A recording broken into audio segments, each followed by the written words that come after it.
assez intéressant sur un séminaire régional, de pouvoir échanger avec à la fois les délégués régionales de la FHP, M. Mercier, et Mme Fakouri, qui est responsable du pôle Ramsey régional, si je ne m'abuse, Bourgogne. Voilà, et en discutant les représentants d'Elsan qui, suite à un problème personnel, une dernière minute, fait qu'elle ne peut être là, et M. Perriot-Miem, qui devait éventuellement suppléer, ne pouvait pas se libérer ce matin. Voilà. Donc, vous avez vu ce matin, il y a pas mal de sujets sur la table. Encore une fois, hein, nous, notre souci au niveau URPS, en tout cas, c'est de faire le constat qu'on est dans une séquence très particulière actuellement, avec des télescopages calendaires sur le plan national entre une grande concertation, enfin CNR Santé, une lettre de cadrage qu'on attend pour la convention qui devrait arriver pendant le CNR Santé, donc quel sera l'impact sur les deux, une réforme des autorisations dont les études d'impact sont difficiles à apprécier, surtout sur nos territoires qui sont déjà sous tension, la problématique des CME et du fonctionnement entre nous, et je pense qu'on a vraiment quelque chose à faire ensemble, puisqu'on rentre dans une période de travaux sur le PRS, dont je sais que les établissements ont déjà été sollicités, mais pour nous, les libéraux, pas encore. Voilà. Donc, en tout cas, merci d'avoir accepté de participer à cette table ronde. Et donc, Maître Police, qui est du cabinet Cormier-Badin, qui accompagne aussi la conférence nationale des URPS sur l'ensemble de ces sujets et d'autres, a bien voulu venir aussi nous apporter son éclairage par rapport à tout ça et animer cette table ronde. Oui, ben, merci Monsieur le Président. Oui, avec grand plaisir. Et déjà, les premiers échanges étaient nourris tout à l'heure. Là, je ne doute pas que... Alors, je pense que je vais peut-être jouer le rôle d'un chairman, juste à distribuer la parole. Et puis, si j'ai un certain nombre... Mais bon, j'ai un certain nombre de remarques peut-être à faire. Il me semble que la manière peut-être la plus, comme c'est conclusif, ordonnée, c'est de reprendre les trois grands thèmes qui ont été abordés depuis hier. Au fond, le territoire, avec... des éléments de contexte que je vais peut-être redonner très rapidement. Les contrats d'exercice notamment. Et puis, bon, alors la commission médicale, on en a déjà pas mal parlé, mais je pense qu'il y aura peut-être un retour vers les établissements sur un certain nombre de choses qui ont été dites ce matin. Sur le premier thème, moi, il me semble que, enfin bon, tel que je vois les choses, et vraiment pour être très bref, il y a au moins trois grands pôles thématiques, me semble-t-il. Ceux qui ont été déjà évoqués, j'en rajouterai peut-être un, mais intuitivement, ce sera à vous de dire si ça vous paraît pertinent. Et de toute façon, si rien ne vous paraît pertinent, vous intervenez sur ce que vous voulez, ça va sans dire. Effectivement, il y a des éléments de contexte autour un peu de la réorganisation territoriale à tout point de vue. Il a été, je crois, abordé hier un certain nombre de sujets. On est revenu tout à l'heure sur la PDSES au niveau territorial ou pas. J'imagine qu'hier ont été évoqués des cas de nouvelles modalités de pratique, télémédecine ou autres, pratiques avancées. Ça, c'est des éléments évidemment tout à fait importants. Dans l'ordre territorial aussi, c'est le lien avec les CPTS. Ça aussi, je pense que c'est peut-être ou pas. C'est peut-être un sujet. Il y a cette réforme des autorisations, alors qui sur le plan juridique, bon, qui est le mien, occupe beaucoup de temps de beaucoup de confrères et beaucoup d'autres. Et là aussi, peut-être que pour la région en elle-même, et puis au niveau des groupes ou des établissements, la question se pose avec le calendrier que tout le monde connaît, que vous avez dû repositionner. Je crois qu'il y avait l'ARS hier. Non, donc j'imagine que tout ça est clarifié. Mais au fond, voilà, des nouvelles activités de soins qui se créent par décret au fur et à mesure que le temps passe, avec une date butoir pour que tous les décrets soient sortis en juin prochain. Puis les nouveaux schémas, évidemment, pour la déclinaison territoriale.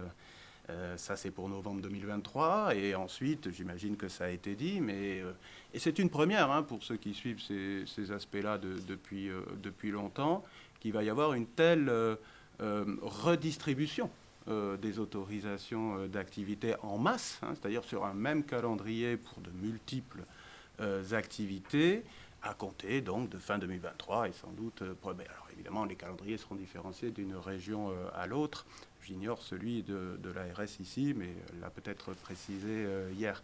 Et là-dessus, c'est le thème de nos conversations, entre les libéraux d'un côté, les établissements de l'autre. Je pense en particulier aux autorisations d'équipement matériel lourd qui basculent pour un certain nombre d'entre elles en activité de soins, etc. Je pense que là, les liens dont on parlait ce matin, peut-être, à certains égards, les oppositions sont peut-être des choses à anticiper. En tout cas, c'est une première question que j'aurais. J'y ajouterai, mais bon, à chaque fois que j'interviens comme ça, c'est dans le cadre libéral privé, est-ce que, et sur ces sujets, ça me paraît important, les GHT du coin ont des prises de position, ont déjà des effets, des influences dans ce qu'ils mettent en œuvre ou qu'ils souhaitent faire.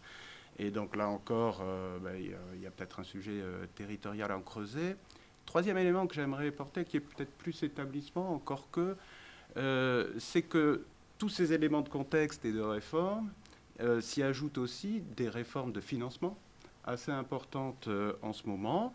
Alors, peut-être que le MCO est un peu moins touché que les autres, mais bon, la réforme de la psychiatrie est rentrée. Alors là, on est une année transitoire. Hein, la véritable, ça sera établissement ce qu'on appelle des dotations provisionnelles pour l'instant pour cette année. Mais à partir du 1er janvier prochain, ça devrait être le nouveau format. Et on passait, c'est Aude, je crois, le cas tout à l'heure qui disait on est à l'activité, c'est quand même la philosophie du privé. Bon, la psy, c'est la fin des prix de journée et c'est de la dotation. Hein. Il y en a une qui est fonction d'activité. On ne sait pas encore exactement quelle sera la proportion du financement qui sera là. Mais c'est une dotation. C'est-à-dire que, globalement, pour être extrêmement simple, on ne facture plus. Donc, c'est une dotation attribuée par l'agence, comme d'autres, évidemment, en fonction de critères, dont certains d'activité, mais d'autres populationnels, enfin, je passe. Les SMR, c'est le 1er janvier prochain aussi, hein, donc ça, c'est exactement le même calendrier aussi. Et puis, les deux à la fois, là aussi, le MCO est un peu moins touché. Fameuse, je ne sais pas si c'est fameux, mais la tarification nationale journalière de prestations, hein, le ticket modérateur, la réforme du ticket modérateur, qui là aussi, alors sur la partie assurance maladie complémentaire. Bon voilà, donc tous ces éléments de contexte en même temps sur les mois qui viennent, est-ce que, moi c'est les questions que j'avais à l'esprit, en plus de ce qui a été mobilisé tout à l'heure, est-ce que c'est quelque chose qui sont intégrés au niveau régional, sans que pour beaucoup, je le sais, j'allais dire de profession, parce que là j'évoque des sujets, on en a évoqué d'autres, et en réalité pour beaucoup d'entre eux il manque la plupart des textes, donc en fait personne ne sait encore exactement comment, mais est-ce que ça permet de fixer quelques lignes déjà, ou au contraire pour l'instant c'est neutre et les organisations se comportent avec ce qu'elles connaissent pour l'instant. Mais encore une fois, parlez de ce que vous voulez. Tu veux commencer ? Alors, effectivement, la question est vaste. Hein. J'aurais dû prendre des notes. Sur ce qu'on peut dire sur les territoires, parce qu'il faut refaire peut-être un petit peu d'histoire. La création des GHT remonte à plusieurs années maintenant, et elle concerne essentiellement les établissements publics, ça n'aurait échappé à personne. Pour autant, ces établissements publics ont eu différentes attitudes par rapport à nos établissements privés dans le cadre de ces GHT. Certains auraient aimé qu'on soit inclus dans les GHT, d'une certaine manière pour mieux nous piloter, on va se parler vrai. D'autres, au contraire, ne souhaitent absolument pas qu'on y soit inclus. Et ce qui mène parfois l'ARS, lorsqu'elle fait des cartes d'organisation des territoires de santé, à oublier purement et simplement nos établissements dans la cartographie des établissements existants et de l'offre de soins au sens large. Ce qui m'a amené un certain nombre de fois à quelques conflits avec notre ARS locale. Donc, de fait, cette organisation territoriale, si on parle au nom des groupes, on a essayé, nous aussi, de s'organiser en territoire. Pourquoi ? Parce que l'un des objectifs des GHT, on ne va pas faire tous leurs objectifs, mais c'est d'organiser des filières de soins. Or, nous aussi, sur certains territoires, en tant que groupe, on a des établissements de diverses natures qui proposent différents types de soins. Et nous sommes capables, avec vous, médecins, d'organiser un parcours de soins. On l'a noté ce matin. Vous avez parlé d'équipes spécialisées de soins aussi. Il y a différentes notions, mais on estime que nous sommes capables, avec nos établissements, et parfois, dans certains groupes, avec des offres maintenant de proximité en soins primaires, d'accompagner les patients sur les différents besoins qui sont les leurs en matière de santé. Donc on a essayé, et c'est probablement en réaction à cette création de GHT, de se structurer davantage sur nos territoires par rapport à l'organisation qui était en face de nous. Les GHT ont été largement, on va dire, utilisés lors de la crise Covid, où, là encore, on a essayé de mettre nos établissements dans un ensemble, je dirais un petit peu fictivement, puisqu'on n'est pas partie prenante de ces GHT naturellement. Donc on a essayé d'être partie prenante, chacun a des degrés divers et je dirais pour différents types de prise en charge, ou alors on a été exclu, puisqu'on nous a demandé pour certains établissements de donner nos moyens, et par conséquent on était pieds et poings liés pour travailler dans nos murs. Ça, je parle plutôt avec une casquette FHP qu'une casquette groupe, mais ça a existé aussi. Mais globalement, on a essayé de composer, là encore, avec les GHT sans forcément être dedans, mais sans être complètement dehors non plus. Donc c'est vrai que cette articulation, alors je ne peux pas dire si sur le territoire, réellement, les établissements publics ont réussi, eux, à créer une dynamique territoriale. C'est difficile, puisque comme on n'est pas dedans, on peut savoir ce qui se passe vraiment dans les détails. Mais on essaie d'être, nous aussi, dans cette dynamique territoriale autant qu'on le peut. Et ça vous explique probablement aussi la recomposition des groupes sur les territoires, puisque si on prend la Bourgogne-Franche-Comté, l'exemple est assez criant. Je n'ai pas ma collègue Delsan pour en parler. Néanmoins, il y a eu restructuration du groupe Ramsay Santé plutôt autour de la Bourgogne et du groupe Elsan sur l'ensemble de l'ex-Franche-Comté. Voilà, c'est factuel. Et donc l'idée est de pouvoir raisonner par territoire, groupe de population, filière au sein même de ces différents territoires. À tort ou à raison, après, voilà, chacun en pense ce qu'il veut, mais en tout cas, c'est ce qui s'est déroulé. Sur la notion des GHT publics aussi, en termes d'autorisation et de réglementation, ce qu'on a vu germer et ce à quoi on s'est fortement opposé au sein de la FHP et au sein des groupes et même au sein des établissements qui peuvent encore parfois être indépendants, c'est cette notion d'atteinte, par exemple, d'un seuil de cancérologie au titre d'un ensemble, au sein d'un GHT. C'est-à-dire, ah bah oui, mais l'établissement de Dijon travaille avec celui qui est à quelques kilomètres, l'établissement périphérique, donc en fait on globalise les deux pour dire que le seuil est atteint. Alors qu'au sein des établissements publics, un seuil de cancéro, c'est dans l'établissement. Donc on a porté notre voix là-dessus en disant on ne peut pas raisonner comme ça, parce que de toute façon, nous, juridiquement, au sein des établissements, on restera toujours des sociétés indépendantes les unes des autres. Donc si je prends Ramsay, ce n'est pas parce que j'ai Chalon d'un côté qui fait de la cancérologie et HPDB à Dijon qui en fait également, que je vais pouvoir à un moment donné lever le doigt en disant « mais attendez, on est très fort puisque finalement on fait la somme des deux ». Donc on lutte contre ça pour que les GHT ne soient pas plus forts que nous et ne captent pas toutes les autorisations qui, demain, sont liées à des critères de seuil, d'organisation ou autre. Donc vous voyez que cette notion territoriale dans le public, elle n'est déjà pas tout à fait la même que dans le privé, elle ne s'applique pas de la même façon. Donc je n'irai pas plus loin parce que mes compétences juridiques sont quand même pas immenses, mais globalement, on ne lutte pas avec les mêmes armes, et donc c'est ce genre de discours qu'il faut qu'on arrive à porter toujours à nos tutelles pour maintenir notre positionnement ou négocier des choses, peut-être, sur l'avenir, si réellement la notion de GHT public leur permet d'acquérir des choses que nous, on ne peut pas avoir du fait de nos statuts juridiques. Sur la notion justement des autorisations et des PRS, là encore, les groupes essayent d'être présents au niveau de la FHP régionale. J'en suis un exemple criant. J'ai toujours été à la FHP régionale et en l'occurrence très souvent avec la casquette de vice-présidente depuis plus d'une dizaine d'années. Pourquoi ? Parce que c'est la seule instance, on va dire, la seule structure qui est finalement sollicitée par nos autorités de tutelle pour discuter de l'organisation des territoires et de l'affectation des autorisations. Résultat, lorsqu'on est membre de la FHP, membre actif, on passe des heures, voire des semaines, lors de la restructuration des précédents PRS, à négocier vos lignes de permanence des soins. Et je peux dire honnêtement que si Nous n'avions pas été présents au titre de la FHP pour certaines lignes, notamment la cardiologie interventionnelle, HPDB et à Saint-Vincent à l'époque. Il n'y avait pas de ligne de garde attribuée. La ligne, elle était fléchée sur celui qui faisait le plus d'actes sur le territoire concerné. C'était ça la règle. Dit autrement, le secteur public, puisqu'on sait aussi que la régulation des urgences se fait essentiellement vers les établissements publics, quand bien même les établissements privés auraient des services d'urgence.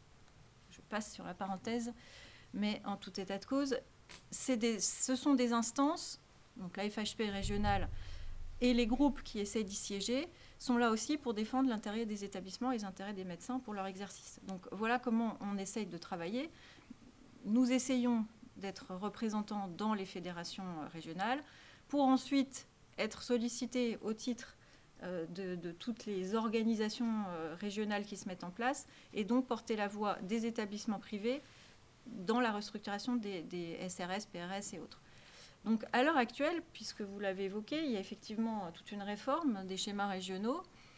Il se trouve que là, et je laisserai peut-être la parole justement sur cette thématique à Pierre-Étienne, au nom de la fédération, mais nous ne sommes pas sollicités, même au titre de la fédération. Donc l'ARS à l'heure actuelle est en train de revoir les schémas, les organisations, quelque part, sans les uns et les autres. Je ne sais pas si tu veux prendre le relais là-dessus et dire un petit peu comment ça se passe. Très rapidement, oui. En fait, l'ARS s'est organisée de telle sorte que pour revoir ses schémas et le PRS, elle a décidé de passer par un cabinet externe. Donc elle ne le fait même pas en interne. Cabinet qui va, j'imagine, présenter des résultats qui seront après discutés dans différentes commissions. Donc à l'heure actuelle, la FHP et les autres syndicats n'apparaissent pas dans le débat. Sachant que ce débat doit être clos théoriquement pour la fin de premier trimestre 2023 pour être soumis aux instances consultatives comme les CRSA, etc. Et ensuite publié pour novembre 2023. Donc le calendrier est extrêmement serré et nous n'avons pas de lisibilité sur la façon dont il va se décliner. Voilà. En matière de financement, puisque c'était le troisième volet, on parle des autorisations. Alors les autorisations, comme vous l'avez dit, je reviens 2 secondes sur cette thématique. Les autorisations, certains textes sont effectivement manquants, d'autres existent, mais on voit que globalement, on a des injonctions qui sont même contestées par certains acteurs publics. Je vais en prendre une au hasard. La chirurgie pédiatrique, par exemple, et tout le volet pédiatrie, qui est extrêmement complexe et qui met même en difficulté l'ARS, qui m'a appelée en tant que représentante de la FHP en me disant que vont faire les établissements privés par rapport à la pédiatrie. Parce qu'il faut des moyens spécifiques, il faut des filières dédiées, il faut des blocs dédiés, il faut des chirurgiens qui soient spécialisés, etc. Je dis, ça va probablement dépendre des moyens que chacun a mis déjà en œuvre ou ce qu'il est capable de mettre en œuvre à terme et surtout et avant tout de la ressource médicale présente.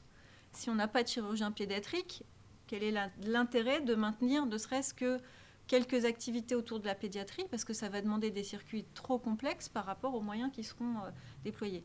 Mais je peux dire que c'est une réponse très générique. Je ne sais pas ce que chacun va faire. Et pour répondre à votre question, par rapport à cette réforme des autorisations, on navigue à vue. C'est-à-dire qu'on ne peut pas établir une stratégie ni au niveau, je dirais, des moyens et donc de ce qui relève d'une direction d'établissement et potentiellement d'un groupe par rapport à sa vision des choses, tant qu'on ne peut pas discuter avec les praticiens du fond de ce que ça va représenter. Encore une fois, on a parlé beaucoup ce matin de la vision médicale et c'est bien normal, mais il y a une vision médico-économique.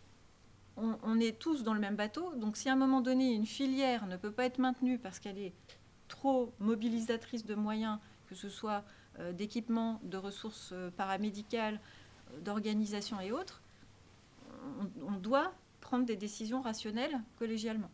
Donc, pour l'instant, on navigue réellement à vue. Et je glisse sur la troisième volet de votre propos, qui était le financement. Effectivement, à notre grande âme, le financement qui se profile est de plus en plus basé sur des dotations. Alors moi, je n'ai pas connu, je suis dans le métier depuis 15 ans, je n'ai connu que la T2A, donc la tarification à l'activité. Quand je vois que les urgences sont maintenant basées sur une dotation populationnelle, quand j'entends effectivement sur la psychiatrie qu'on revient à une notion qui est essentiellement de la dotation, quand je constate que mes établissements SSR qui vont devenir SMR vont devoir travailler avec une dotation populationnelle également, je vous avoue que ça ne me rassure nullement. Quand je sais aussi que ces fameux comités consultatifs d'allocation des ressources sont globalement, j'allais dire noyautés, donc on va envoyer ce terme de côté, mais en tout cas largement occupés en termes de représentation par des acteurs, on va dire, essentiellement issus du public, je ne vois mal comment on va pouvoir être très influent sur la façon dont ces ressources vont être attribuées. Donc là encore, notre fédération est sollicitée pour envoyer des représentants. C'est du temps et c'est surtout une compréhension des enjeux qui n'est pas forcément simple pour nous non plus, pour aller discuter dans des instances où des gens sont très aguerris, n'ont que ça à faire et savent mieux que personne tirer des ficelles politiques dans tous les sens. Donc je ne vous cache pas que c'est complexe et qu'on n'a pas de prise là-dessus, puisque c'est la loi et que la loi s'impose à tous. Donc voilà un petit peu le schéma. Sur la fin, il y a 2-3 prises, parce qu'il y a quelques recours en cours, mais je ne peux pas en parler. Bon, eh bien, très bien. Vous pensez vraiment qu'on va vers un financement à la dotation et pas des financements type intermédiaire, type financement de parcours qui va allier un peu activité et puis dotation un peu globale? Moi, j'avais plutôt compris qu'on allait se diriger justement, de par la demande qu'on fait aux établissements de se structurer en parcours, vers à moyen terme une tarification au parcours sur le modèle un petit peu anglo-saxon, enfin notamment américain, où voilà, les établissements négocient avec... Le burden payment. Voilà, par exemple, avec des intermédiaires, les Accountable Care Organization, qui captent effectivement ces financements et qui accordent. Alors c'est bien et c'est pas bien, hein. C'est sûr pour les praticiens, ça fait reporter, on va dire, l'aléa éventuellement la complication sur le parcours, parce que en clair, vous posez une prothèse de hanche, vous avez un sepsis, faut reprendre, changer la prothèse de hanche, c'est le tarif une fois pour toutes, quoi. Si le patient fait une embolie pulmonaire, ça rentrera entre guillemets dans le financement de son parcours, donc ça va poser des problèmes. Si en plus il change d'établissement pour se faire soigner, ça va devenir des problèmes vite insurmontables. Enfin, est-ce que c'est la volonté, on va dire, des tutelles ou la volonté politique que de dévier vers cette tarification au parcours? Vous avez des informations là-dessus? Alors, si nous avions été il y a 3 ans, je vous aurais dit, c'est l'avenir. Ouais, C'était toute la démarche de l'article 51, des modalités de tarification, on va dire, innovantes, dans lesquelles un certain nombre d'établissements se sont inscrits, en effet, au titre de la prothèse de genou, la prothèse de hanche, la colectomie. Il y avait quelques thématiques très, très ciblées, pour lesquelles il y a une expérimentation qui visait justement à construire un parcours et à avoir un financement global pour l'ensemble de ce parcours, selon le profil du patient à l'entrée dans son parcours, puisqu'il y avait quand même des différences. Vous avez pris l'exemple des prothèses. Il y avait avec ou sans SSR selon les besoins, etc. Donc, effectivement, semblait se diriger vers cette notion de parcours, cette notion d'équipe pluridisciplinaire, qui n'était pas simple non plus parce qu'on ne savait pas qui serait payé finalement et qui aurait à redistribuer l'enveloppe globale. Et donc toute la question pour nos établissements, c'était d'être autant que faire se peut l'établissement payé pour redistribuer aux autres acteurs et pourquoi pas aussi aux acteurs de ville. On a évoqué les CPTS et donc toutes les personnes, notamment paramédicales, qui interviennent en sortie d'hospitalisation et qui sont essentielles au parcours du patient. Donc l'idée, c'était qui va avoir la rémunération, pour quelle partie du parcours finalement. Et donc cette expérimentation, à ma connaissance, n'est pas achevée. On n'en a pas tiré les conclusions. Je ne suis pas sûre que les établissements aient pu vraiment faire beaucoup, vu qu'on s'est trouvé dans le contexte de la pandémie. Donc tout ça a été mis probablement largement entre parenthèses. Et ce que l'on voit à l'heure actuelle, c'est ce qui vient d'être décrit, ce sont des financements qui finalement reviennent à des dotations. Et poussés vraisemblablement par le secteur public, puisque vous avez aussi mentionné la garantie de financement, donc Maître Lecca l'a bien dit, cette garantie de financement, elle arrange le secteur public. ça leur va très bien. Ils poussent autant qu'ils peuvent pour essayer de maintenir cette garantie de financement, alors que nous avons refusé au titre de la fédération qu'elle soit maintenue. Même si elle aide certains de nos établissements, il faut en convenir aussi. Des établissements privés qui ont beaucoup de mal à repartir également. Mais sur le fond, alors même qu'on voyait émerger cette notion de parcours et surtout d'efficience du parcours, parce que l'objectif derrière tout ça, c'était que ça coûte moins cher l'assurance maladie, parce que tous les acteurs devaient se coordonner pour que la prise en charge du patient soit la plus efficiente possible, la plus efficace et la meilleure possible, avec le moins de complications possible. C'était ça la philosophie. Je ne suis pas pessimiste, mais ce n'est pas ce que l'on voit pour l'instant. C'est ce qui existe dans les pays nordiques. Non, mais je sais pas si c'est quand même un modèle effectivement développé par les Nord-Américains qui ont tendance à rétro-pédaler actuellement, parce que il y a des vrais problèmes. Moi, le premier que je vois en tant que conseiller ordinal, c'est que finalement, le praticien libéral qui est maître de sa décision ne sera plus rémunéré en direct. Donc là, déjà, ça c'est le premier truc. Pour moi, c'est un niet catégorique. Et je n'ai pas à assumer financièrement le retard diagnostique sur une infection de cicatrice d'une infirmière libérale sur laquelle je n'ai aucune autorité. Donc là, il y a derrière un financement pour nous médecins, il y a de toute façon une prise de responsabilité, y compris pénale. Donc là, c'est clair où il y avait une opposition plutôt des libéraux sur le parcours. Ça clairement, oui. Alors la Sofcote était montée au créneau sur le sujet, à peu près sur cet exemple-là. Donc, et quant à effectivement les Européens du Nord, notamment Suède, Norvège, toutes les études économiques sur les évolutions du système suédois, notamment dans les années 90, montrent un échec complet. C'est-à-dire qu'ils ont multiplié par 2 à 3 l'accès à la PTH. Ils ont diminué leur taux de publication scientifique. Et donc là, maintenant, ils sont en train de rétro-pédaler. Il y avait une étude, c'était l'Institut, je ne sais plus comment, mais qui avait fait toute une analyse sur cette affaire-là, en rappelant quand même qu'on est sur des systèmes économiques aussi, des systèmes de santé nord-européens et américains du Nord, alors surtout nord-européens, qui sont des systèmes de leverage, c'est-à-dire très centralisés, sur un modèle de nationalisation et de salariat, ce qu'on a un peu dans le NHS, ce qu'on a aussi sur le modèle canadien et québécois. Et moi, en général, ce que je perçois, pour avoir été plusieurs fois à Montréal, justement voir comment ça se fonctionne, parce que Touraine citait systématiquement Québec. Donc je suis allé voir. Et en fait, la maison de santé pluridisciplinaire, le modèle, c'est le centre de soins communautaires. C'est-à-dire, c'est une structure dans laquelle vous avez le social, le médico-social, et le paramédical et le médical, salariés. Et quand vous êtes un Québécois, vous êtes abonné à ce centre à condition que vous ayez des problèmes de santé. En règle générale, le Québécois 35-40 ans, qui n'a pas de soucis particuliers, n'a pas de médecin. Et s'il y a une urgence, il doit aller à ce centre-là, qu'il adressera à l'hôpital de référence, à exclusion de tout autre. Et j'ai posé à l'époque la question à une responsable, enfin une personne qui travaillait à HEC Montréal, à HR Santé, c'est leur Sciences Po pour nous, quoi. Donc, Tabutou, etc., sur la politique de santé. Je lui ai dit, donc, vous n'avez pas de médecin traitant, vous n'avez pas la liberté de choix. Elle me dit, non, les Québécois sont bien dociles. Je lui ai dit, ouais. Et troisièmement, vous arrivez en urgence un soir après avoir fait une partie de tennis, vous avez très mal à la tête, vous vomissez. Ça s'appelle une rupture d'anévrisme. Comment ça se passe? Elle lui dit, le centre de santé communautaire doit m'adresser à l'hôpital auquel il est abonné. J'ai dit, s'il n'y a pas de neurochir, c'est à eux de m'adresser à l'hôpital de deuxième recours où il devrait y avoir la neurochirurgie, etc. Donc on peut avoir des pertes de temps. Et ça, c'est corroboré par le fait, où moi, dans ma spécialité, dans les années fin 90, début 2000, on avait le grand sujet de la corticothérapie dans les paraplégies ou tétraplégies traumatiques.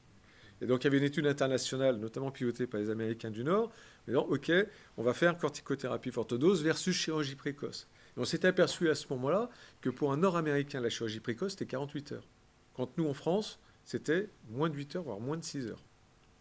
Donc, c'est là où il faut faire attention parce que, effectivement, quand on a des politiques de santé qui poussent sur ces modèles-là sans avoir le même système, c'est délétère sur le plan économique, en tout cas les effets rebonds. Et puis, deuxièmement, sur le plan clinique, ça ne va pas être la même chose en termes de qualité et d'efficience de la prise en charge, notamment sur des urgences ou simplement sur le service rendu, le délai d'accès.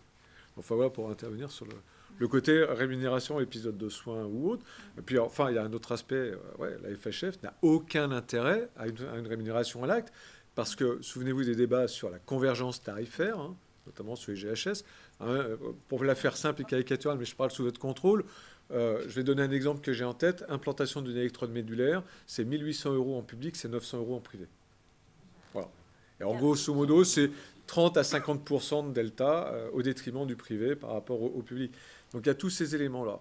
Alors, moi j'aurais tendance à dire, et là je me tourne un peu vers la FHP pour voir sa position, moi souvent j'ai tendance à dire dans ces réflexions, il y a dans la prise en charge de la santé, il y a une dimension régalienne, c'est-à-dire qu'il n'y a pas de notion de rendement, on doit assurer l'accès à la réa, à la choro, à l'embolisation intracérébrale et des choses comme ça. Ça n'est pas rentable, ça coûte très cher en plateau technique, mais ça devrait relever de l'impôt, puisque c'est sur la sécurisation de la population. Et à côté de ça, j'allais dire, il y a le soin courant, et qui là doit relever de la solidarité nationale, donc de la cotisation sociale. Et donc peut-être plus d'une rémunération. Et donc là, il y a une réflexion à avoir, parce que si on arrive à définir ce border-là, ça va permettre de définir ou peut-être de réfléchir mieux sur quelles sont les missions et les périmètres d'action des différents acteurs, publics et privés pour les établissements, salariés et libéraux. Et avec la réforme des péages, moi j'aurais tendance à dire, ce serait peut-être bien que les péages arrêtent leur activité libérale dans les murs de l'hôpital et viennent la faire à la clinique, et que les libéraux qui ont besoin de leur spécialité parfois d'avoir recours à des blocs ou de la réa, etc., dont on n'a plus les autorisations, puissent éventuellement le faire à l'hôpital, notamment je pense à la grosse cancéro, c'est-à-dire maintenir leur technicité, maintenir une présence technique et de compétences en la renforçant sur le territoire. Mais à mon avis, ça clarifierait peut-être aussi les choses. Je ne sais pas ce que vous en pensez sur le plan groupe et FHP, mais non. En mettant ça au débat. Sur le plan groupe, je pense qu'effectivement, cette perméabilité entre les deux secteurs peut avoir un intérêt. Encore faut-il qu'elle soit cadrée. C'est ce qui a été évoqué tout à l'heure sur la participation de nos établissements lors de la période Covid. Comment est-ce qu'on a été utilisé ? Un exemple a été donné, mais on peut en donner autant qu'il y a d'établissements sur le territoire. Donc, quand il n'y a pas de cadrage, c'est au bon vouloir des personnes. Donc, parfois, ça se passe très bien et on a une véritable coopération. Parfois, on est juste phagocyté. Je donnerai quand même un exemple qui me semble intéressant et là qui était équilibré. On a parlé de la permanence des soins et de la territorialisation de la permanence des soins ce matin.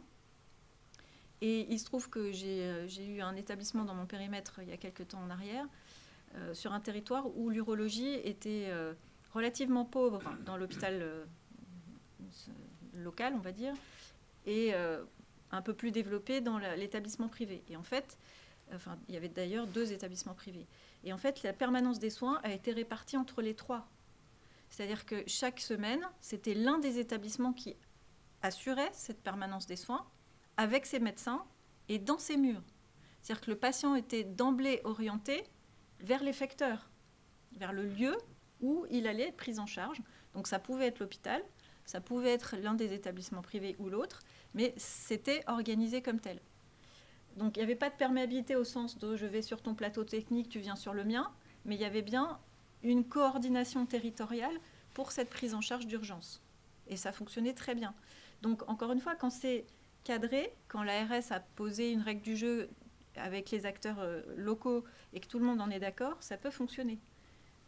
Voilà, donc moi j'ai envie de dire, j'ai pas d'opposition de principe à dire que s'il y a certains gestes qui peuvent être plus facilement réalisés dans nos établissements et constituent une part de l'activité, mais que ce sont des PH qui le font, à partir du moment où notre communauté médicale libérale n'est pas lésée, je ne vois pas d'inconvénient de principe, mais effectivement, il faut que ce soit réciproque, c'est-à-dire qu'on ait accès à des moyens techniques spécifiques sur des plateaux au niveau de l'hôpital et que nos praticiens y aient accès. Bon, après, ça se regarde dans les détails sur l'équilibre aussi économique, il ne faut pas dire les choses autrement, pour nos établissements. C'est-à-dire que si, à cause d'eux, ou grâce à, tout dépend comment on le voit, ce genre de système, on est de facto privé de certaines activités qui pourraient être organisées mieux et être finalement profitables à la fois pour nos praticiens et pour nos établissements, ça serait fâcheux.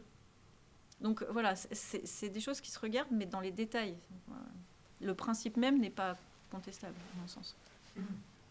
Sur mon secteur, le dernier mouvement de grève visible avec des piquets de grève devant un établissement sur les compléments d'honoraires n'était pas devant la clinique. D'accord ? C'est simplement quand je prends rendez-vous à l'hôpital, je ne sais pas si je suis en libéral ou en salarié, mais si c'est dans les 15 jours, c'est qu'a priori, je suis en libéral. Voilà. Donc il y a ces éléments-là. C'était la CGT Retraite à l'époque qui avait lancé le truc. Et nous, clinique, on n'avait pas été inquiétés. Par contre, on est régulièrement l'objet, comme les établissements privés, ah là là, ces libéraux avec leurs compléments d'honoraires, dépassement d'honoraires, etc. Bon, rappelons quand même que la tarification Sécu n'est qu'un barème assurantiel, mais n'a aucune valeur par rapport au vrai coût des actes. Et il y a un rapport sénatorial de 80 qui le dit très clairement et ça n'a pas bougé depuis. Donc je pense qu'il y a cet élément. La deuxième, donc par rapport à cette hypocrisie-là, moi je pense qu'il faut être très clair, c'est qu'avec l'évolution du PH, il faut que le médecin, ses conditions d'exercice ne peuvent se limiter à son statut, sinon il n'y a plus d'indépendance. Ça, c'est le premier point. Voilà. Moi, je me souviens, à l'époque où j'étais hospitalier, j'avais une direction qui m'expliquait qu'il fallait qu'on arrête les neurinomes de l'acoustique et les méningomes de la fosse cérébrale postérieure parce que 8, 10, 12 heures de bloc, c'était pas rentable. Et puis ensuite, qui nous disait, ah ouais, mais là, pour garder l'autorisation, il faudrait bien quand même refaire un peu de crâne. Donc, on a été dans cette logique-là. Donc, à un moment donné, je pense qu'il faut poser les choses. Et l'activité libérale du PH, c'était pour maintenir des praticiens, effectivement, à l'hôpital. Le problème est toujours là. Mais je suis désolé. Dans l'ambiance actuelle, je pense qu'on n'a pas d'atermoiement à avoir simplement pour essayer d'atténuer les erreurs managériales qu'on a dans certains établissements publics. Parce qu'on en est là. On en est là. Donc, vous voulez faire du libéral, très bien, mais le médecin, il apporte une compétence, et puis il conventionne avec l'établissement privé, il peut faire du libéral, et avec l'établissement public, et dans ce cas-là, il fait du service public au tarif public, dans les conditions d'un PH. Et je ne vois pas en quoi, maintenant, il faudrait systématiquement être soit public, et on ne fait que du public, avec un peu de libéral, et d'ailleurs, avec une certaine tolérance vis-à-vis des pratiques libérales, quand même, à l'hôpital, hein. Je ne citerai pas certains patrons d'oncologie médicale parisienne, quand même, une facturation de consultation qui était quand même à plusieurs centaines d'euros. Bon. Et puis, à côté de ça, systématiquement, une espèce de pressurisation sur une supposée tarification abusive de la part des secteurs 2 libéraux uniquement. D'accord ? Parce que quand on interroge en local les caisses primaires d'assurance maladie ou au niveau régional, les problèmes de tarification, de pratique tarifaire en libéral en Bourgogne-Franche-Comté, c'est zéro. C'est zéro. Donc, à un moment donné, je pense qu'il faut lever ces trucs-là en disant, OK, allons-y. Réforme du péage, vous voulez du libéral. On le comprend très bien. Moi, ça ne me pose pas de problème. Mais clarifions les choses et assumons-les jusqu'au bout. L'autre aspect aussi, quand même, c'est qui participe, à mon avis, à l'hypocrisie. Et là, je parle sous couvert, mais on me l'a confirmé récemment, c'est que les logiciels de facturation de l'hôpital public ne font pas la part des choses entre un séjour privé et un séjour public. Donc le GHS est le même. Donc l'assurance maladie paye 2 fois les honoraires du chirurgien lorsqu'il est en libéral, parce que le chirurgien facture et le GHS refacture. Et ça, personne n'en parle. Donc sortons le libéral de l'hôpital, permettons par contre aux praticiens libéraux de pouvoir continuer à faire des gestes beaucoup plus lourds à l'hôpital, mais clarifions les choses et que les règles soient les mêmes pour tous. C'est pour ça que quand l'ancien président, nouveau député de la FHF, nous parlait de l'équité et du comportement inadmissible des libéraux qui, à 17h, étaient au golf, machin, etc., la conférence nationale des URPS lui a dit « Mais il n'y a pas de problème. Vous nous demandez l'équité, on vous demande la réciprocité. » Et donc, il y avait notamment cette logique-là. Puis de dire, le médecin généraliste qui fait de la PDSA, je vous rappelle, il y a un texte européen, c'est le repos compensateur. Hein. Donc, il va falloir payer sa PDSA de façon à ce que ça couvre les charges du cabinet qui est fermé le lendemain. Et là, soudainement, il n'y a plus personne. Donc, je pense qu'il faut maintenant qu'on soit assez ferme par rapport à ces discours-là, qu'on ne les laisse pas passer, tant au niveau de la FHP, nous, en tout cas, on ne les laisse pas passer. Mais je sais que vous ne les laissez pas passer non plus. Mais voilà. Et à un moment donné, il faut avouer. Aujourd'hui, le fait d'avoir modifié le statut PH, d'autoriser une pratique libérale à l'hôpital, n'empêche pas d'avoir des vagues de démission comme sans précédent actuellement à l'hôpital public, notamment dans la région, mais pas que dans la région, mais avec des praticiens hospitaliers qui ne s'installent pas derrière. C'est-à-dire qu'on est en train de gonfler les rangs de l'intérim et du remplacement, sans aucune installation, mais demain, c'est-à-dire on va dire à l'horizon 5 ans, ça va être quoi? Les porteurs de l'offre de soins pérennes dans les territoires à ce rythme-là. Donc, il y a des réflexions ensuite à avoir sur l'encadrement du remplacement, de l'intérim et des choses comme ça. Mais, enfin voilà, donc moi, à mon avis, on a des vrais enjeux là-dessus, mais à un moment donné, il faut peut-être rééquilibrer les rapports avec l'hospitalisation publique. Alors rééquilibrer le médecin hospitalier, c'est aussi quand il va opérer en libéré, il paye ses charges sociales comme le confrère Bah, évidemment. Oui. Ah bah bien sûr. Parce que c'est pas ce qui se passe actuellement dans les... Non, dans les mais il faut appliquer les principes de l'exercice mixte. TPH, t'es salarié, il n'y a pas de sujet. T'es libéral, et ben dans ce cas-là, t'es soumis cotisation URSSAF, cotisation CARF et compagnie, au prorata temporis, hein, il y a des règles de calcul là-dessus, la redevance à l'établissement, et bien évidemment, un acte réalisé dans un établissement privé, même si c'est un temps partiel privé-public, chez eux, c'est l'établissement privé qui assure les charges, etc., qui touche le GHS.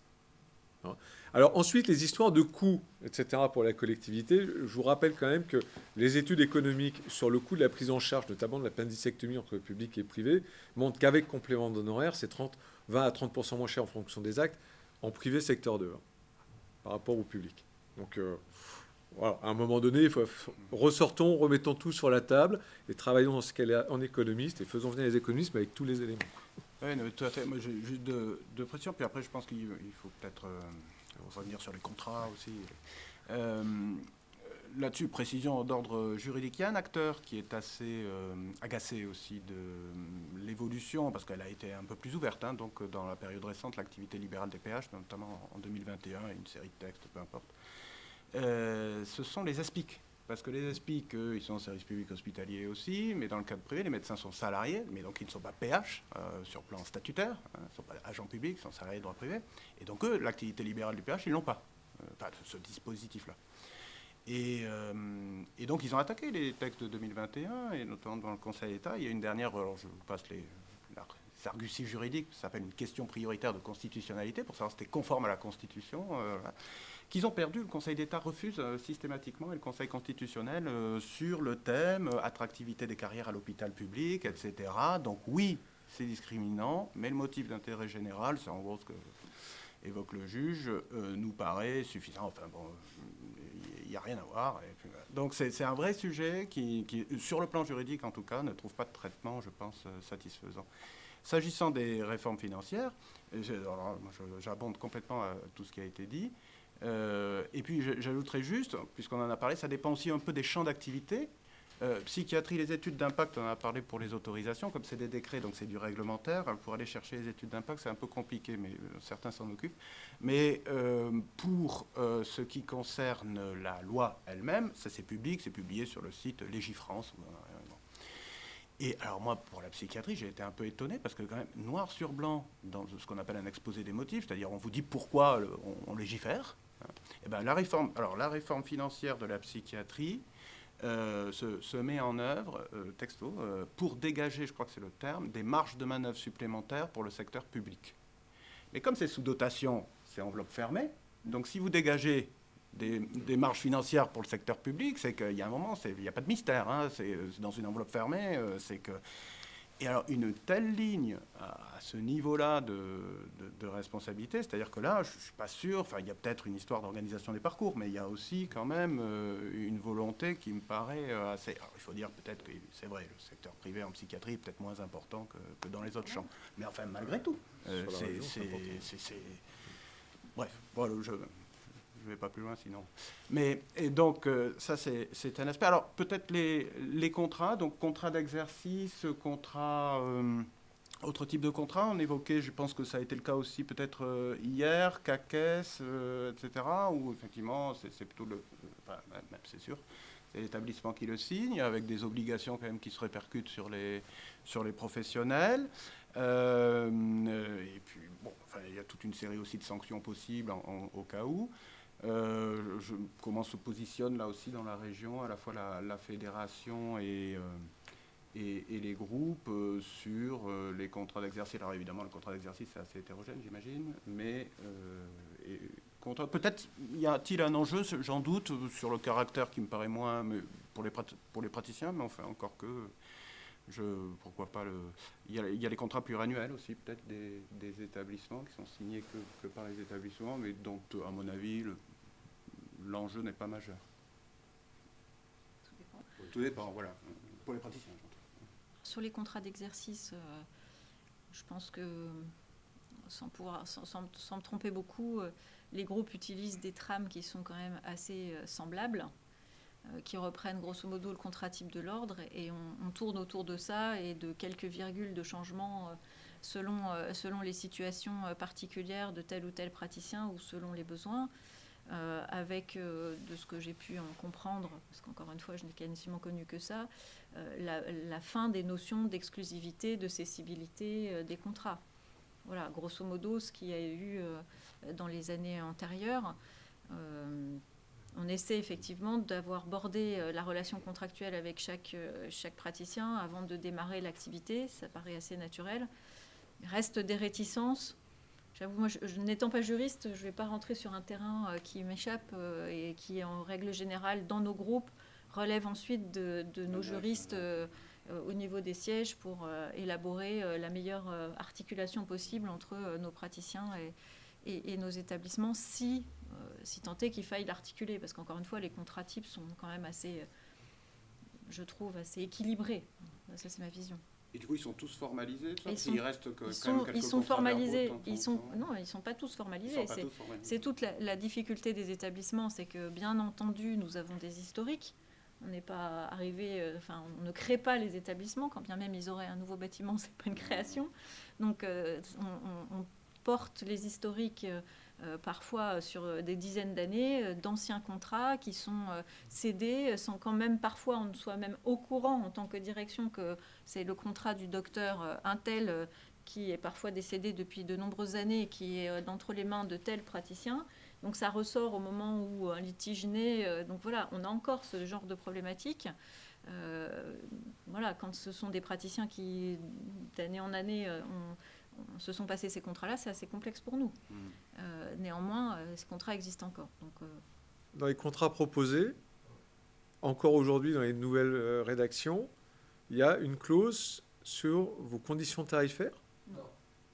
Tu parlais d'Optam, de CAS, etc. Parce que j'allais dire, attention, là, parce que là, moi très clairement, je vois passer ça à Londres, je fais un tir de barrage. puis, en l'espèce, personnellement, je n'ai jamais connu cette proposition. Oui, c'est pour ça. Le Ouais, tram ne me parle pas. Mais oui, la mutualité, peut-être. Ah, ben voilà. Mais les établissements... En fait, il faut veiller à ce qu'il y ait une clause d'obligation de présentation dans la même spécialité. Quand l'établissement veut faire venir quelqu'un, il faut qu'il justifie pourquoi. Il faut qu'il y ait l'acceptation de l'équipe. Inversement, quand tu veux prendre un associé, tu as une obligation de présentation à l'établissement. Ça, c'est OK. Mais là, on n'est plus dans l'exclusivité. On est dans le maintien de l'équilibre relationnel et de la cohérence d'une équipe. C'est ce qu'on évoquait hier, notamment s'il faut réaliser de la permanence de soins, puis ensuite sur le volume horaire. Enfin, je veux dire, quand nos jeunes confrères ne sont pas...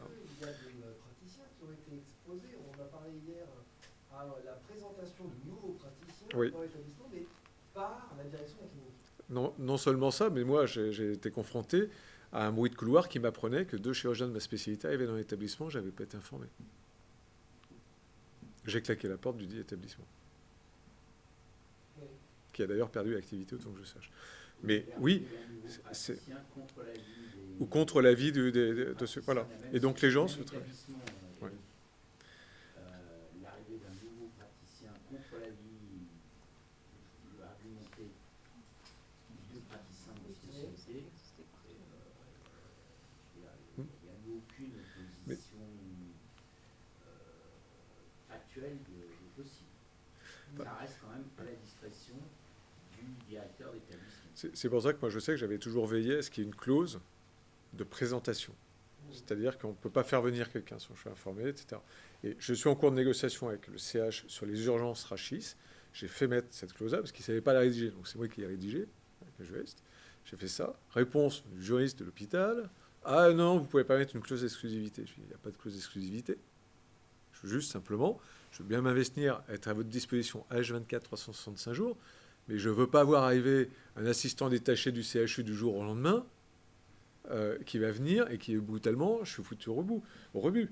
Par contre, si vous voulez faire venir quelqu'un, j'aimerais bien qu'on soit présenté et qu'on construise, parce que au lieu de se foutre en opposition, ensemble, on fera encore mieux et encore plus. La logique, elle est là. Donc, quitte d'ailleurs, si c'est un jeune, de dire... tu n'es pas sûr d'avoir un poste de PH, par contre, tu sais, nous, on a de la place. Bon, voilà, ça fait partie du jeu, ça.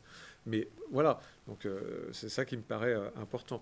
Mais ensuite, sur l'évolution de l'offre de soins dont tu parles, ça me paraît être un enjeu aussi de CME et de dialogue entre la direction, ces attentes, ces projections, qui sont souvent décidées dans une stratégie de groupe, déclinées au niveau avec des missions données à l'établissement, et qui doivent être discutées avec les CME de l'établissement, d'où d'ailleurs le caractère qui me paraît assez utile d'avoir des CME de groupe, comme c'est proposé, je crois par Ramsay, Elson le propose aussi, voilà, et qui n'abordons pas les mêmes sujets que lorsqu'on est dans une conférence régionale des présidents de CME. Donc ça me paraît important.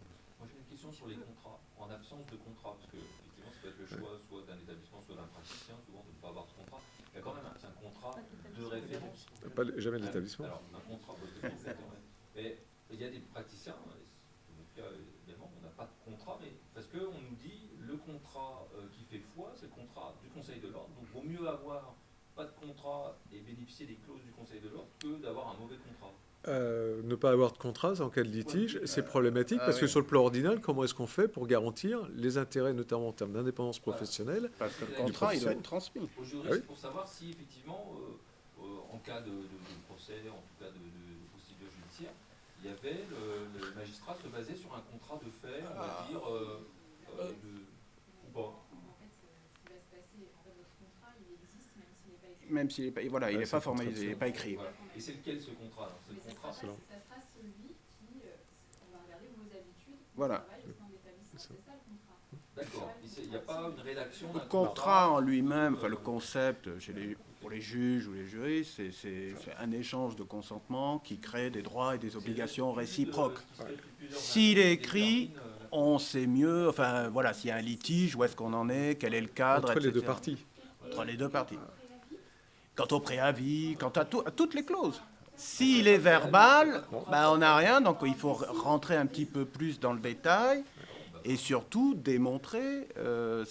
L'écrit est pénible à 1000 niveaux pour. Bon, moi je suis une profession de l'écrit, donc, mais malgré tout, je comprends très bien les lourdeurs que ça peut représenter.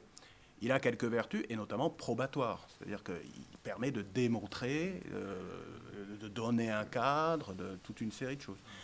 Donc voilà, vous, c'est cela que vous n'avez pas et qu'il faudra donc repartir de la base à tout redémontrer via des témoignages, via des pratiques, d'autres types d'éléments, que ben non, regardez, ça se passait comme ça, et en réalité, il m'est arrivé ça. Il y avait une croyance qui véhicule dans notre établissement et peut-être pour d'autres praticiens, dire vous avez passé un contrat, c'est pas grave, on prendra celui du Conseil de l'ordre et puis on regardera. Bon, je laisse l'ordre parler. Aujourd'hui, en plus de ça, dans le domaine contractuel apparaissent des responsabilités qui n'existaient pas il y a 5 ans. La gestion des données. D'accord ? Or, on est actuellement dans une logique où ce sont de plus en plus ces établissements qui fournissent, voire imposent, dans certaines mesures, dans certains établissements, le logiciel. Donc là, il faut quand même veiller que s'ils imposent le logiciel, ils prennent la pleine et entière responsabilité de l'hébergement en termes de données de santé, donc la sécurisation, le cryptage, la pérennité et l'accès. D'accord ? Ceux qui connaissent certains gros éditeurs de logiciels d'établissement, ceux qui étaient à Dracy, qui est chez nous à Mâcon, on sait très bien que quand on veut changer le logiciel et récupérer les données, 1, ça coûte une blinde, 2, c'est partiel, et 3, c'est tellement partiel que lorsqu'il y a dans un groupe qui veut changer de logiciel, il y en a un ou deux qui sont partis à la retraite, l'éditeur n'accepte de fournir que les données des praticiens qui restent, et pas de ceux qui sont partis à la retraite en disant mais c'était pas vos données, c'était pas vos patients. Alors on fait comment pour la continuité des soins après? Parce que normalement, quand on est associé, on reprend les charges de ses associés, donc les patients. Donc il y a tous ces éléments-là qui vont devenir, à mon sens, probablement source de plus en plus de conflits. S'il n'y a pas de contrat, ça va être problématique. Donc un contrat, on parle là du contrat avec l'établissement, c'est aussi le contrat entre associés. Et là, MEF, parce qu'à mon avis, il y a plus de contentieux entre associés qu'entre professionnels et établissements sur ce genre de plan-là. Donc, à mon sens, on est dans des professions extrêmement réglementées, avec une exposition juridique au risque judiciaire, en tout cas, extrêmement important dans les cas, que ce soit déontologique, civil, pénal, administratif, qui est quand même particulièrement forte. On voit ce qui s'est passé dans les SON, etc. Attention, il faut écrire les choses. Elles peuvent être imparfaites, mais au moins elles fixent le cadre, on voit les intentions des parties, et ça permet effectivement, s'il y a un contentieux, sous le contrôle de maître à police, mais au moins au juge d'apprécier la situation pour prendre sa décision. Oui, c'est plus clair. Amusant que vous disiez, c'est une question d'homme ou de femme, parce que moi, la discussion de ce matin, et puis un peu tout le reste, alors je ne sais pas si c'est conclusif, mais c'est pas à moi de conclure, mais Ça me faisait beaucoup penser, je suis désolé d'être... Mais Jean Monnet, là, le père de la construction européenne, il avait cette formule qui restait CF, rien n'est possible sans les hommes, mais rien n'est pérenne sans les institutions. Et en fait, c'est un peu les deux, quoi. C'est un peu l'articulation, c'est un peu la thématique que vous avez choisie pour cette année, pour le séminaire, entre les praticiens, les établissements, et l'articulation entre les deux n'est jamais évidente, hein. Il n'y a qu'à voir ce que donne la construction européenne. Mais donc, du coup, mais c'est une démarche, moi, peut-être, enfin, je peux ajouter, un sentiment général que me procure un peu le fleuve, quoi. Il n'y a pas d'autre mot, de texte là qui sort, de réformes en cours, etc. C'est que le monde quand même, côté législateur, pas réglementaire, après je me méfie beaucoup de l'inertie de l'administration, etc. Peut-être que tout ça, ça restera dans des textes, et puis voilà. Mais bon, si vraiment ça se met en place, c'est vrai que le monde change, et je trouve que la thématique là, que vous aviez trouvée cette année me paraît très pertinente, parce que je ne suis pas du tout sûr que dans le sens des textes, on a donné plusieurs exemples, le monde change dans un sens favorable à la pratique libérale et peut-être même aux établissements de santé privés. Et ça, donc, renforcer le lien, je ne sais pas, le rénover entre ces deux forces vives-là, parce que très très clairement, alors je ne sais pas si c'est grâce ou si c'est eux qui ont poussé, enfin moi je ne suis pas, c'est plutôt d'autres qui pourraient le dire, mais quand on voit le PLFSS là, de cette année, c'est quand même, enfin on ne rentre pas dans ces détails, hein, mais enfin le contrôle T2A, les contrôles enfin bon, il y a aussi tout l'arrière-fond de l'affaire Orpea, etc. sans doute qui joue, mais c'est un contexte qui c'était peut-être pas déjà très favorable, mais là qui me paraît encore moins. Et donc le fait d'essayer de resserrer les liens, je ne sais pas si il faut le dire comme ça pour y faire face, mais ça me paraît une vraie nécessité. Et là, Bourgogne-Franche-Comté est un peu pilote. Oui, bon, je pense qu'on leur tourne et les estomacs gargouillent, donc on va peut-être conclure. En tout cas, merci à tous d'y avoir participé. Moi, ce qui me paraît extrêmement important, en tout cas, c'est les réflexions qu'on a au niveau du RPS régional et national, c'est qu'on est à une croisée des chemins pour le système de santé qui est en rupture et qui ne peut pas durer comme ça. Donc, il y a probablement des opportunités à rappeler quand même l'intérêt d'avoir un système de santé qui repose sur deux jambes, une privée, une publique, une salariée, une libérale, et que c'est probablement la complémentarité de ces deux forces et des capacités de résilience différentes mais complémentaires qui ont fait qu'on a peut-être un peu mieux vécu la crise, quoi qu'on en dise, que certains de nos voisins européens qui avaient des systèmes plus centralisés. Et moi, je pense que c'est une véritable force. Comme je le dis souvent, je ne suis pas là pour faire de l'anti-hospitalier parce que on est tous issus de l'hôpital public, parce que c'est là qu'on a été formés, que je considère tout à fait légitime, que mes confrères préfèrent être dans un mode d'exercice salarié que libéral. Par contre, je me battrai toujours contre des cloisonnements qui sont d'autant plus rigides qu'ils sont arbitraires, administratifs, incohérents et contre-productifs, pour ne pas dire délétères, dans la prise en charge de nos concitoyens. Donc ça, c'est une chose qui me paraît primordiale. On a évoqué le calendrier très particulier qu'on a cette année entre les PRS et CNR Santé, un PLFSS qui est quand même très teinté, plus tout ce qui va venir derrière. Il me semble extrêmement important, en tout cas c'est pareil nos réflexions, c'est d'arriver avec... ne soyons pas constamment dans la réaction de ce qu'on nous propose ou de ce qu'on voudrait nous imposer, mais soyons dans la proposition et dans l'anticipation. Et ça, c'est véritablement l'effort qu'on a fait au niveau de la conférence nationale des URPS, d'être en avance de phase, de façon à pouvoir récupérer les choses. Et par contre, seuls, les libéraux, on n'est rien sans les établissements. Mais je pense que la réciproque est vraie et elle est équilibrée.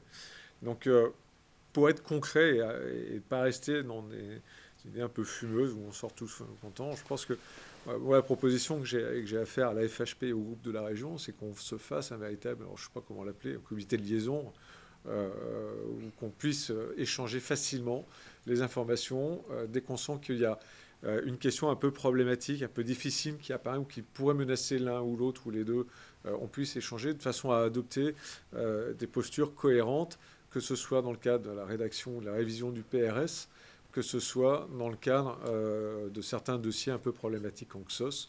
On a vu parfois des partis pris qui n'étaient pas forcément favorables pour notre jambe à nous. Voilà.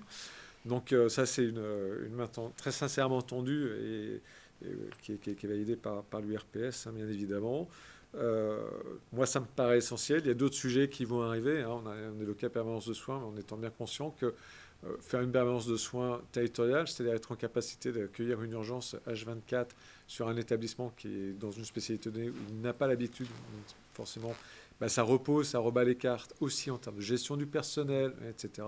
Donc ça, c'est les choses qui sont à monter. Mais je pense qu'on a véritablement des cartes à jouer vis-à-vis des hospitaliers là-dessus, surtout dans l'ambiance actuelle, et qu'on a une thématique qui est quand même prégnante et qui est en arrière-fond de tout, c'est la gestion des crises. Et là, je pense qu'on a des éléments de réponse à apporter et à construire ensemble. Voilà. En tout cas, merci à tous d'avoir été là. Et puis, je vous invite à aller se sustenter et vous souhaitant un bon week-end après.